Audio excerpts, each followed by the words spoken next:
వరంగల్ జిల్లాలో విత్తనాభివృద్ధికి ప్రత్యేక చర్యలు తీసుకోనున్నట్లు వ్యవసాయ శాఖ మంత్రి పోచారం శ్రీనివాసరెడ్డి తెలిపారు.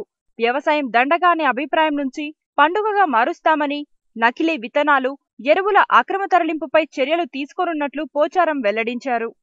ఈ సంవత్సరం కొంత వర్షాభావ పరిస్థితుల వల్ల జిల్లాలో -25-26 రెయిన్ఫాల్ వల్ల విస్తీర్ణం కొంత తగ్గింది.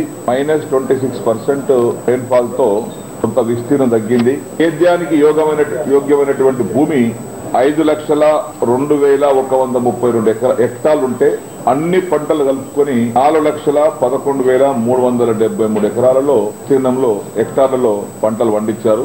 ఇంకా ఉన్నాయి అంటే 82% టోటల్ ఏరియాలో 82% విస్తీర్ణంలో పంటలు వేసుకున్నారు. సెకండ్ క్రాప్ కూడా రైతాంగానికి అవసరమైనటువంటి సీడ్, ఏ రకమైనటువంటి సీడ్ వరంగల్ జిల్లాలో వేసుకుంటారో గ్రౌండ్ నట్ గానీ ఇతర పంటలు గానీ ఆ సీడ్ కూడా అందుబాటులో ఉంది. ఎరువుల విషయంలో కూడా సంవత్సరం రాష్ట్రం మొత్తం మీద 17,44,000 మెట్రిక్ టన్నుల ఎరువులు అవసరం అనుకుంటే అంతకంటే మించి తెప్పి అప్పుల మాఫీ విషయంలో రాష్ట్ర ప్రభుత్వం ఇచ్చినటువంటి హామీ ప్రకారంగా 17,000 కోట్ల రూపాయలు రాష్ట్రంలో మాఫీ చేశాం. సుమారుగా 36 లక్షల మంది రైతులకు మాఫీ జరిగింది. అందులో వరంగల్ జిల్లాకి 4,13,523 మంది రైతులకు 1,888 కోట్లు మాఫీ జరిగింది.